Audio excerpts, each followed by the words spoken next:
Kadang gini loh, ada beberapa perusahaan itu yang misalkan kita nih ngelamar sebagai admin. Begitu kita masuk, ternyata kamu gak jadi admin deh, kamu jadi yang lain. Aku menyadari 80% bener-bener iya sih, Gen Z itu bener-bener menyepelekan waktu ya menurut aku. Kalau Gen Z kita kan baru bekerja ya, kayak enak aja self reward. Apalagi kalau misalkan yang dulunya kita pingin banget beli ini tapi kayak keadaan orang tua susah, jadi begitu kita kerja ya kita habisin di situ. Mungkin menurut aku orang tua tuh coba berikan alasan sih, kenapa dilarang, kenapa gak boleh, terus harus apa kalau gak boleh, emang ada resikonya apa, mungkin kita bakalan lebih mikir ke situ. Kalau menghabiskan uang dalam seketika, kamu juga setuju itu? Setuju.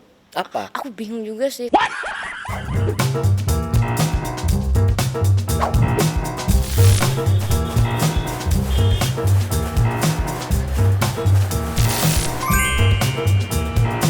Ketemu lagi bersama saya di podcast Uncle Paul. Dan hari ini kita akan membahas topik yang menurut saya sangat menarik. Kenapa Gen Z cepat bosenan, baru kerja 3 bulan sudah pindah kantor, pindah perusahaan. Lalu mereka tidak bisa menyimpan uang. Uang hari ini dia dapat, besok sudah habis demi kepuasan diri mereka. Hari ini kita akan berkenalan bersama Trisha Araceli. Halo Trisha. Halo Uncle. Thank you udah datang di podcast Uncle Paul. Dan topik ini adalah topik yang menurutku kamu bisa menjawab ya, seputar dunia Gen Z. Bagaimana Gen Z itu nggak pernah tepat waktu. Aku nggak tahu kamu tepat waktu atau enggak kalau bekerja. Mereka bosenan dalam bekerja. Dan mereka habis dapat gajian, mereka langsung menghabiskan seketika untuk memuaskan hobi mereka. Apa benar Tisha seperti itu? Kalau menurut aku bosenan itu iya sih, karena aku nih secara pribadi cukup bosan, tapi aku tuh punya alasan kenapa bosen. Mungkin bukan bosennya ya, tapi aku tuh lebih ngerasa kalau misalkan aku nih kerja di satu perusahaan, lalu aku merasa aku nih nggak punya jenjang karir di sana. Aku merasa kayak diri aku nih stuck, kok aku gini-gini aja ya. Akhirnya aku mutusin buat aku harus cari tempat lain deh yang sekiranya lebih menjanjikan dan lebih ada peluang besar gitu buat aku di masa depan. Gitu. Berarti sih. Smart ya. Iya. Lebih ke arah kamu nih smart ya. Tapi benar ya, 80% iya. 80% itu iya, mereka bosen. Kita coba ya kita pelajari satu persatu, kita dengar ya dari kamu ya. Boleh. Apa sih yang membuat mereka bosen? Mungkin yang buat bosen tuh menurut aku karena lingkungan sih. Untuk anak susi aku nih, kalau di lingkungan yang monoton, kerjaannya gitu-gitu aja, atau kayak ya biasa aja lah gitu, lebih cepat bosen dan jenuh gitu. Rasanya kayak pengen cari yang lain, atau bisa juga karena bukan bosen, karena kan banyak Gen Z tuh yang kayak ngerasa tertekan sama tempat baru gitu kan. Kadang jadinya mereka cepat buat mutusin, udahlah keluar aja gitu. Tapi kan mereka sebelum bekerja mereka udah pelajari. Kadang gini loh, ada beberapa perusahaan itu yang misalkan kita nih ngelamar sebagai admin. Lalu begitu kita masuk, ternyata kamu gak jadi admin deh, kamu jadi yang lain. Jadi yang lain. Jadi mereka kayak, oh kok gini. Terus mereka tuh biasanya langsung mikir, oh ini nggak bener nih segala macam, akhirnya kayak nggak jadi, akhirnya jadi mutusin kontrak. Kayak gitu sih. Itu tadi bicara tentang job desk pekerjaan yang mesti jelas atau membosankan ya. Tapi kalau tepat waktu kan banyak yang nggak tepat waktu. Janji jam 5, setengah 6, jam 6, setengah 7, kadang nggak pernah datang tanpa alasan lo itu. Tapi iya sih, aku gimana ya, aku nih kayak aku menyadari 80% bener-bener iya sih, Gen Z itu bener-bener menyepelekan waktu ya menurut aku. Terus ya emang kayak lebih sepelein waktu sih. Karena mereka mungkin kalau kayak aku nih secara pribadi, aku ngerasa misalkan kita janjian 17.30. Aku nih 17.00 kayak antarlah ke sana 15 menit, bisa akhirnya mesen ojek online-nya 17.15 kayak sesuai perkiraan aku, padahal di perjalanan tuh kan gak selamanya sesuai prediksi kita kan. Tapi kalau masalah tidak tepat waktu iya sih. Lebih ke mepet sih biasanya.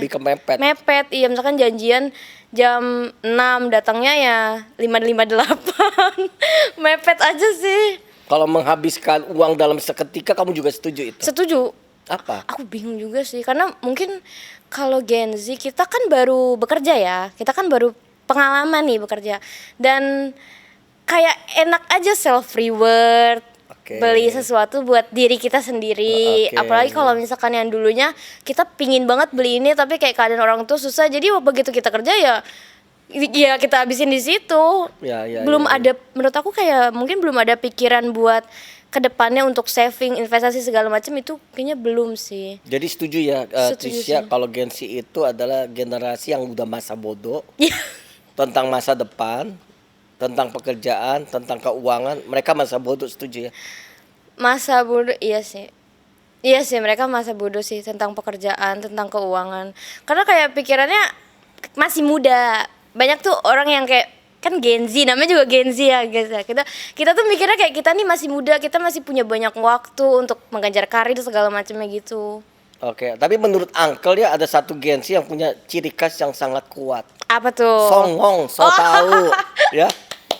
So tahu, dikasih tahu merasa dia paling benar dan ternyata salah karena memang salah betul-betul dan tidak mau waktu dikasih tahu akhirnya tersinggung ya, dia tinggalkan pekerjaan tersinggung juga. Jadi so taunya bener gak sih so tahu? Gak sih, kayaknya kalau Gen Z sok tahu, mungkin sok pinter ya. Sok pinter Sok apa pinter sok karena tahu? kadang kan balik lagi ya, karena merasa masih muda, merasa kayak kita nih masih muda, kita punya lebih banyak ide, kita mau mengeluarkannya di situ dan tapi kan ternyata gak sesuai kan. Betul. Dan begitu dia tegur, ya dianya yang mental jadinya karena ngerasa idenya ditolak atau ngerasa kerjaan yang udah yang didasari dari dirinya sendiri gak diterima, ya mau Tapi gimana. kamu punya pengalaman banyak ya menurutku ya. Nah, iya sih lumayan. Aku di usia yang sekarang aku ini udah kantor ketiga aku. Oh, kantor ketiga dalam berapa tahun? Dalam aku 2022 3 tahun. Dalam 3 tahun Iya. kantor ketiga kamu. Kira-kira ini kantor terakhir atau? Aku sih berharap ini kantor terakhir ya.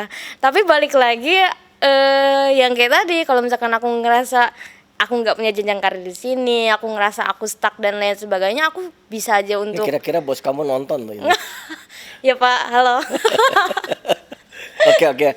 Jadi penyebab utamanya apa sih Gen Z? Bosenan, nggak bisa atur waktu, mepet-mepet, tidak tertib hidup mereka. Tidak tertib sih ya, bener ya. Ya apa? Terlalu Penyebabnya apa? Lingkungan, teman, Mungkin sekolah, dari lingkungan sih kata sosial aku. media atau apa? Lingkungan, sosial media, apalagi sekarang kan udah banyak ya kayak edukasi dari sosmed dan kadang itu tuh kayak diterapin aja secara gak langsung tuh sama kitanya. Jadi misalkan ada konten yang ngomongin soal Gen Z nih gini, akhirnya mereka relate tapi kayak ngerasa ya udah banyak kan Gen Z yang kayak gini. Paham nggak? Jadi kayak nggak ada keinginan untuk oh ini salah, kita harus rubah gitu, nggak ada karena ngerasa sama Tapi balik lagi loh, Trisha, di penyebabnya. enggak di usia kamu juga ada Gen Z yang di usia 25 tahun mereka punya usaha sendiri. Iya banyak. Mereka punya karyawan sendiri. Iya, banyak. Mereka kerja on time. Mereka menginvestasikan keuangan mereka dengan baik, rapi. Nah, itu kenapa bisa terbalik yang dengan yang apa kamu ceritakan tadi? Yang Mungkin kamu ceritakan tadi. balik lagi ya kayak ke pola asuh orang tua itu bisa pengaruh, lingkungan dimana kita dulu sekolah atau gimana dulu kita bergaul sama teman-teman itu kan mempengaruhi pola pikir kita sih. Kalau misalkan anak-anak yang Gen Z sekarang yang udah punya usaha dan lain sebagainya, mungkin sebagian besar mereka hidup di mana orang tuanya itu melakukan hal yang sama, jadi diterapin ke mereka juga. Oke, faktor utama berarti dari orang tua ya. Menurut aku Seberapa orang tua penting peranan orang tua dan orang tua yang seperti apa yang mengasuh anak bisa menjadikan Gen Z itu berkualitas? Menurut aku faktor orang tua tuh penting banget sih. Aku nih belajar ada pola asuh orang tua kan. Orang tua kan ngasuh anaknya beda-beda ya. Ada yang benar-benar strict, ada juga yang kayak dia ngebebasin, ada juga yang dia ngebebasin tapi dia ngebilangin. Nah, itu tuh benar-benar ngebentuk pola pikir kita apalagi sebagai Gen Z. Biasanya kalau yang orang tuanya itu dari kecil mereka kayak dikekang, dikasih tahu yang benar harusnya kayak gini nih, kayak diatur benar-benar diatur gitu, ya mereka tumbuh gedenya bakalan sama, bakalan misalkan orang tuanya ini udah biasain kamu bangun harus jam 6 ya, abis itu kamu harus siap-siap segala macam, karena udah dididik dari kecil kayak gitu, jadi tumbuh sampai gede kayak gitu. Tapi kalau misalkan ada orang tuanya yang entar-entaran gitu atau kayak ngebebasin, ya udah boleh main sama siapa aja, boleh bergaul kemana aja bebas, pokoknya nggak ngebatasin gimana-gimana, ya mereka akan jauh lebih bebas dan mencari jati dirinya tuh di luar gitu loh. aku nih banyak nemuin orang anak-anak Gen Z nih yang kayak dimanja sama orang tuanya. Mereka akan lebih terdidik di luar. Jadi mereka yang tadi kayak Uncle bilang kan kayak mepet terus bosenan, tapi begitu mereka masuk dunia kerja kayak oh ternyata dunia kerja tuh kayak gini. Lebih keras ya. Lebih keras. Jadi mereka bakalan lebih terbentuk menurut aku di dunia kerja atau di dunia luar. Makanya bener ya ada pengusaha-pengusaha yang makan hati sama Gen Z ya. Iya. Sampai marah-marah, sampai ngamuk luar biasa karena kelakuan Gen Z yang sebenarnya merugikan perusahaan dan Gen Z-nya keluar begitu saja. Iya. Ya kan begitu ya. Iya. Oke, jadi kalau kita lihat kan semuanya rugi ya, hal-hal yang negatif ya. Pasti kan ada hal-hal yang positif kan, Tis, ya? Iya, ada. Hal yang bagus, yang unggul, apa aja mereka Menurut aku yang ya, mereka bisa kerjakan dan menguntungkan sebuah perusahaan dan hidup mereka. menurut aku Gen Z ini kreatif loh. Anak-anak Gen Betul, Z ini setuju. kreatif menurut aku. Terus mereka nih cukup menguasai dunia teknologi maupun yang non teknologi. Karena kan kita kan benar-benar di era 2000-an gitu Iya, kan kelahirannya kan. Terus mereka nih kalau menurut aku ya mereka tuh kalau disuruh kerja kayak kita nih disuruh kerja yang kayak benar, kita benar-benar ngelakuinnya dengan serius. Dan multitasking. Dan multitasking. Dan kita nggak ada yang kayak ngerasa keberatan harus multitasking karena suka. Pada dari Gen Z tuh suka cari tahu, suka cari hal baru. Karena masih muda sih. Iya, betul. Jadi mereka nggak perlu dikekang, Nggak perlu. nggak perlu masuk kerja dari jam 9, jam 8 sampai jam 5, betul. Tapi kan ada rule-rule-nya. Terusnya ya bisa sih kalau Apakah misalkan sebuah perusahaan harus berapa ya, Ngikutin Gen merubah Z. sebuah Aturan. rule aturan untuk Gen Z, karena Gen Z yang setahu saya itu kan mereka udahlah jangan lihat prosesnya, yang penting nih risal nih hasilnya, kerja 1 jam 2 jam 3 jam 1 bulan mereka bisa menghasilkan risal yang begitu banyak, bisa setahun kali, betul ya? betul sih, tapi tetap harus ngikutin rules perusahaan sih menurut aku. Karena kan mau gimana pun kita bekerja di bawah mereka. Jadi tetap ngikutin rules perusahaan. Oke. Kalau Trisha sendiri keunggulannya apa sih? Menurut aku ya. Keunggulannya kamu tuh Keunggulan apa sih? aku sebagai Gen Z Karena kamu di- ngomong dari tadi kan percaya dirinya tinggi nih. Kan itu ada sesuatu yang dibangun. Iya. Menurut kamu keunggulan kamu tuh apa? Di dunia pekerjaan gitu ya. Iya, menurut di dunia aku apapun. keunggulan aku nih bisa multitasking satu. Terus aku nih kalau kerja serius. Aku bakal ngerjain bagian aku dengan serius. Oke. Dan aku nggak suka kerjaan aku nih di otak-atik. Tapi benar aku tuh suka improve. Oke. Aku suka improve, misalkan aturannya kamu kerjain ini. Menurut aku punya cara yang lebih cepet.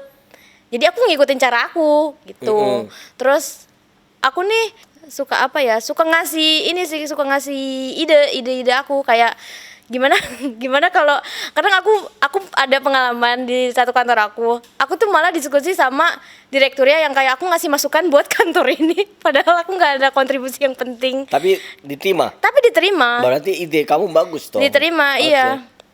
Jadi ya menurut aku gitu sih, aku cukup banyak ide. Terus aku nih gigih sih menurut aku nih gigih. Udah gitu aku nih kalau dibilang Gen Z nih nggak suka lembur, salah ya guys. Kalian suka banget lembur ya? Kita tuh lembur loh, padahal kita tuh lembur. Pokoknya sesuai aturan perusahaan sih. Apalagi kalau misalkan target segala macam, kita bener-bener yo oke nih kita kejar nih target gitu. Jadi kalau aku lihat profil kamu nih yang gigi, multitasking, suka lembur, pantang menyerah. Iya, pantang menyerah. Pasti kalau aku lihat profil papa mama kamu ada nih turun ke kamu. Ada Siapa? Mama. Mama ya? Mama kayak kamu persis ya? Iya. Gigi, Mama. perkasa. Mamaku tuh selalu nerapin untuk coba lagi. Kalau gagal ini coba cara lain. Kalaupun cara lain gagal, coba balik lagi ke yang satu kayak gitu sih. Selalu mamaku tuh terapin kalau ada sesuatu yang kayak kita pikirin atau menurut kita itu baik, bagus loh kalau kita kasih masukan ke atasan soal diterima atau nggak diterimanya. Ya udah, yang penting kan kita udah ngomong gitu. Ya. Tapi kan Gen Z juga ada mesti mikirin ya masa depan mereka. Kalau mereka kerja hari ini masa bodoh, asal-asalan, waktu kan berjalan ya, Tisha. Iya. Ya. Begitu ada batasan waktu tertentu, umur tertentu mereka nggak dipakai dan akhirnya pasti mereka nyesal. Bener sih. Menurut aku untuk aku nih memasuki usia yang sekarang, aku udah lumayan mikir soal saving, investasi itu udah ada pikiran ke situ. Boleh tahu nggak usia kamu berapa? Aku tahun ini 21 guys. Oh 21? Iya. Kamu 21? Iya. Wah masih muda ya ternyata ya. Aku tahun ini 21. Tapi kamu udah mikirin begitu banyak hal ya, investasi, Udah, karena kan masa depan, pasangan hidup. masih lama gak sih? Udah sih. Udah ya, udah ya. Udah lah, Oke. pasti kan kepikiran hal-hal yang kayak gitu. Malah kadang aku ini kan kerja kantoran ya. Aku nih malah kayak mikir, aku nih pengen freelance lagi kalau bisa. Karena aku ngerasa aku punya banyak waktu kan, walaupun aku kuliah juga. Tapi aku ngerasa aku masih bisa nih bagi waktu ini gitu. Oh jadi kamu pengen ada kerja lagi freelance tapi? Iya, karena Energi kamu masih banyak ya? Iya sih. Iya kan energi Iya, kamu karena masih mumpung banyak. masih muda, masih muda. Segala macam. Ada juga ya Gen Z tuh ya yang dikasih tahu mamanya berulang kali 1131 kali, jangan lupa mandi, jangan lupa gosok gigi, jangan lupa begini. Menurut kamu gimana sih? Bosen banget ya. Aku aja yang sebagai orang tua aja dengar itu, Ingatinnya aduh, bosen. bosen banget ya. Dan bagaimana menurut kamu buat Gen Z? Buat aku ya, buat Gen Z ya. Menurut aku Gen Z tuh nggak bisa dibilangin berulang-ulang sih. Ya. Biarin aja nanti dia pikir sendiri pasti. Iya lebih dibebasin aja. Misalkan ya cukup diingetin aja, jangan ini, jangan ini, jangan ini. Abis itu ya dia mau lakuin apa ya udah, tapi ingetin lagi. Sekali cukup sih. Karena Gen Z kan penasaran ya. Begitu mereka tahu, mereka akan balik ke pikiran orang tua yang kayak, oh bener kata mama, ini jangan gini gitu. Mereka akan balik Ke arahan orang tuanya. yang pertama. Kenapa bisa begitu? Karena kan penasaran, menurut aku Gen Z tuh rasa penasarannya tinggi loh.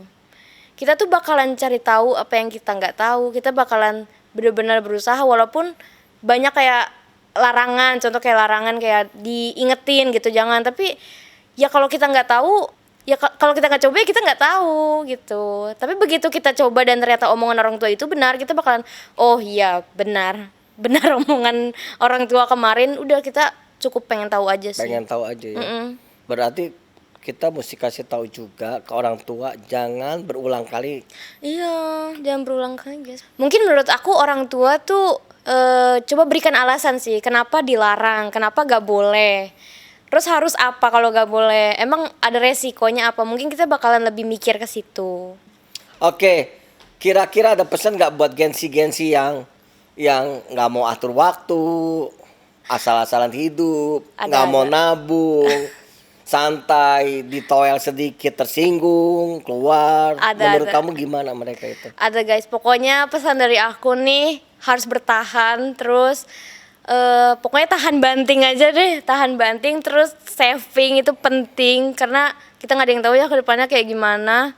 Terus tetap ikutin aturan. Terus jangan nyerah, pokoknya tetap jadi diri sendiri sih. Oke, kalau prinsip hidup kamu apa? Prinsip kerja dan moto hidup? Prinsip kerja aku lebih ke jujur sih. Jujur dan bertanggung jawab. Itu yang kamu pegang ya? Jadi kalau aku pemilik perusahaan, ketika ngelihat kamu nih, dengan pola pikir, cara kerja seperti itu, aku akan hire orang seusia kamu dengan begitu banyaknya. Mungkin nggak perlu juga mereka masuk kantor, yang penting kerja beres dan itu menguntungkan perusahaannya. Iya. Jadi di luar sana bagi bapak ibu yang punya perusahaan, ya yuk cari anak-anak Gen Z yang kreatif, inovatif, bertanggung jawab dan ide mereka cemerlang, mereka mau lembur dan gunakan potensi mereka sebanyak-banyaknya. Sampai ketemu di podcast Uncle Paul selanjutnya. Bye. Bye.